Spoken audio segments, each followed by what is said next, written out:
This is One Sentence News, a daily podcast featuring 3 news stories with a sentence-long summary and 1 sentence of context apiece. I'm Colin Wright.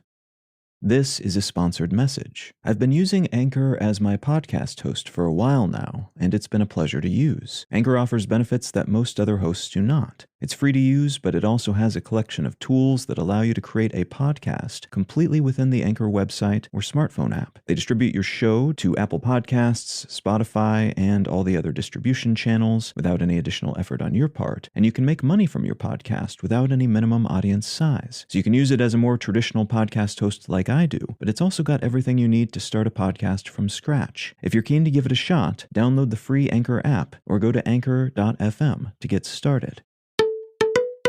It's Friday, January 13th, 2023. Happy Friday the 13th, everybody. Let's talk about the news. From NPR News, the FDA no longer requires all drugs to be tested on animals before human trials. A new law signed by U.S. President Biden in December as part of the larger government spending package lifts the requirement that pharmaceutical companies test their new drugs on animals before proceeding with human trials.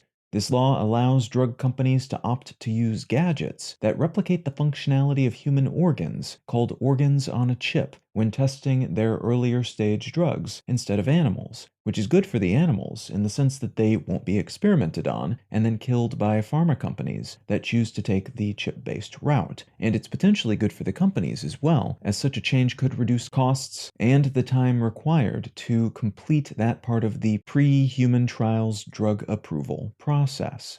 That said, these little chips don't perfectly replicate every aspect of human organs, which means more issues could remain unidentified going into the human trial stage of testing, which could then result in more potentially harmful problems for those human test subjects.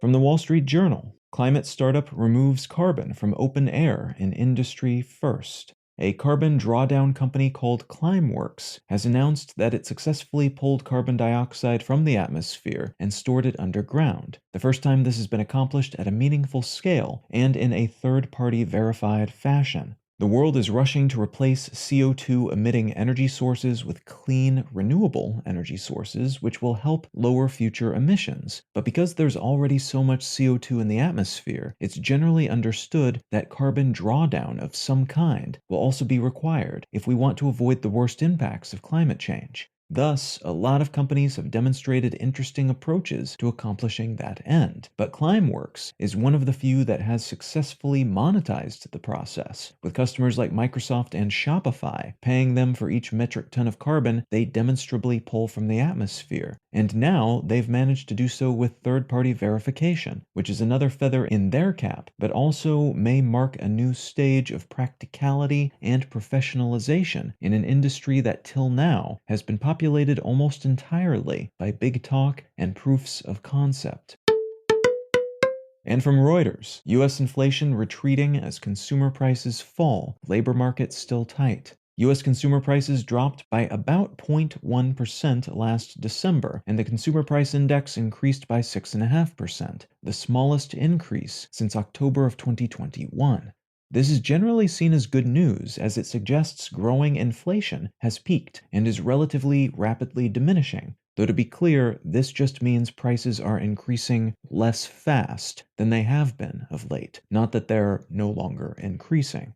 That drop in consumer prices suggests that things people buy most are tipping downward a bit, though, and employment data suggests that the labor market is healthy and that people who want jobs can generally get them, all of which has restoked optimism that the Fed might still be able to pull off a soft landing scenario where the economy does not stumble into a recession and instead just slows down a bit before revving back up once the interest rate has been brought back down to something like 2%, where the Fed likes to keep it.